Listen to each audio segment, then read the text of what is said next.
Hey everyone, welcome back. Today, we're diving into the absolute nuts and bolts of computer memory. Think of this explainer as your ultimate lecture summary. We're going to pop the hood on how your machine actually stores, retrieves, and protects its data, all without getting bogged down in the textbook jargon. Here's the roadmap for today's explainer. We'll start with how memory operations work. Peek inside the storage cell, check out address decoding, tackle error detection and correction, and then wrap it all up with our core takeaways. Let's get right to it. Section 1. How memory operations work. Okay, look at the precision going on here. This timing diagram maps out the exact 60 nanosecond window needed for a memory write cycle. Up top, you've got your clock pulses, and right below that, it's literally a perfectly coordinated dance. You've got the memory address, the enable signal, the read/write control, and the data input all moving in perfect sync. It's a massive, highly orchestrated process happening millions of times a second inside whatever device you're watching this on right now. So, how does this actually break down? Well, if we break it down step by step, you can see how the T1, T2, and T3 phases guide the data from the CPU bus straight into memory. In that first 20 nanosecond window, T1, the CPU slaps the binary address and data onto the lines and pulls the read/write signal low. That kicks off the write. Then in T2, from 20 to 40 nanoseconds, the memory is actively storing that data internally while the control signals are held totally steady. And finally, T3. The operation completes, and everything is held stable just for a brief moment to make sure it's completely locked in before the cycle finishes. Pretty slick, right? Now contrast that with the read cycle, which is what happens when the computer needs to pull up existing data. Visually, it looks pretty similar. It's still operating in this tight 50 nanosecond response window, but the roles are completely flipped. The read/write line stays high, and instead of pushing data in, the system just waits for the memory to fetch the data and present it on the output line. If we look at the specific steps for the read operation, T1 starts with the CPU putting the address on the bus and firing up the memory enable. Then, during T2, the memory hunts down that exact location, and the data literally has to appear within 50 nanoseconds. No pressure. So the absolute critical moment is step 3. By the end of the T3 phase, specifically on that negative edge of the clock cycle, the CPU has successfully grabbed onto that stable data and pulled it safely into its own register. Section 2. Inside the storage cell. So, we know how the data moves, but where does it actually live? Well, this table lays out the classic engineering trade-offs between SRAM, or static RAM, and DRAM, dynamic RAM. SRAM is the fast one. It's super quick because it uses internal latches to hold the data, but it's kind of a power hog and takes up more physical space. DRAM, on the other hand, stores data as a tiny microscopic capacitor charge. That means you can pack way more of it into a smaller space, and it uses less power. But the catch? Those tiny capacitors leak charge over time. The system literally has to run refresh logic constantly every few milliseconds just to keep the data alive. Talk about high maintenance. And speaking of keeping data alive, we've got to talk about volatility. You know that sinking feeling when the power goes out and you lose all your unsaved work? Yeah, that's volatility in action. It just means the memory loses its data the second the power drops. Both SRAM and DRAM are highly volatile. They're strictly for active, transient data that your CPU is chewing on right now. If you want permanent storage that survives when you pull the plug, you're looking at non-volatile memory. Think magnetic disks, solid-state drives, or ROM. Now, if we zoom way down to the micro level, the binary storage cell is just a total marvel of engineering.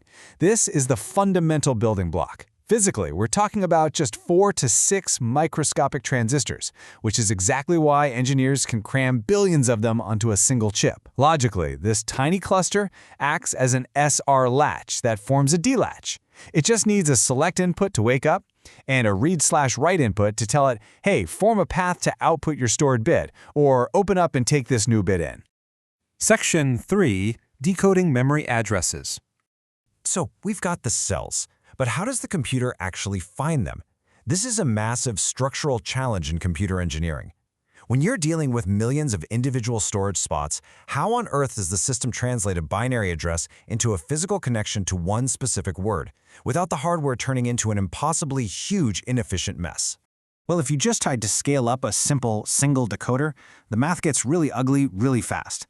If you have k inputs, you need 2 to the power of k outputs. That means you need 2 to the power of k AND gates with k inputs on every single gate. To put that into perspective, even a tiny 1K word memory, which is just 1,024 words, would need this massive decoder with 1,024 AND gates, and every gate would need 10 input wires. It's a complete gate overload. It's just not practical.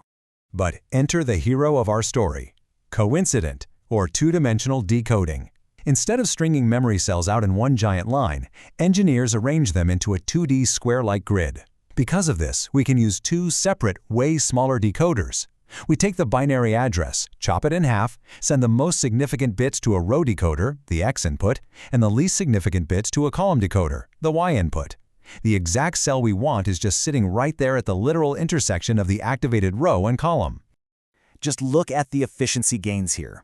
For that exact same 1K memory, instead of one giant 10 by 1024 decoder eating up over 1,000 10-input AND gates, we use two small 5 by 32 decoders. That only takes 64 AND gates, each with just 5 inputs. We literally went from over 1,000 gates down to 64. That is a game changer, and it's absolutely crucial for building the high-capacity memory we use today. Section 4. Error Detection and Correction. Okay, as clever as all this is, hardware isn't perfect. Cosmic rays, electrical noise, you name it, they can all randomly flip a bit from a 0 to a 1. That's where error correcting code, or ECC, comes in. Think of it as your system's built-in immune response. It generates multiple parity check bits that get stored right alongside your actual data. When the memory is read, the hardware runs a quick calculation. If something doesn't match, it throws a syndrome pattern. The beauty of ECC isn't just that it says, hey, something's broken. It mathematically pinpoints the exact physical location of the bad bit so the hardware can instantly fix it. Probably the most famous example of this is the Hamming code, created by R.W. Hamming. The genius here is how it sneaks these parity bits right into the data stream. It adds k parity bits to n data bits to build a composite word. And the rule is brilliantly simple. Any bit position that's a power of 2, so 1, 2, 4, 8, and so on, acts as a parity check bit. All the spots in between are where your actual data lives. Check out how this looks in action. Here we've got an 8-bit data word nestled inside a 12-bit composite word. Notice the positions. Position 1 is a parity bit. Position 2 is a parity bit. Position 3? That's our first chunk of actual data. Position 4 is a power of 2, so that's parity bit 4. Then 5, 6, and 7 hold data. Position 8 is parity, and the rest is data. It's like a perfectly organized neighborhood where the parity bits are the security guards stationed at very specific posts. So when it's time to read the memory, the system uses XOR logic gates to run a health check. Each parity bit is responsible for checking a specific alternating group of positions. For example, P1 checks positions 3, 5, 7, 9, and 11. P4 checks 5, 6, 7, and 12.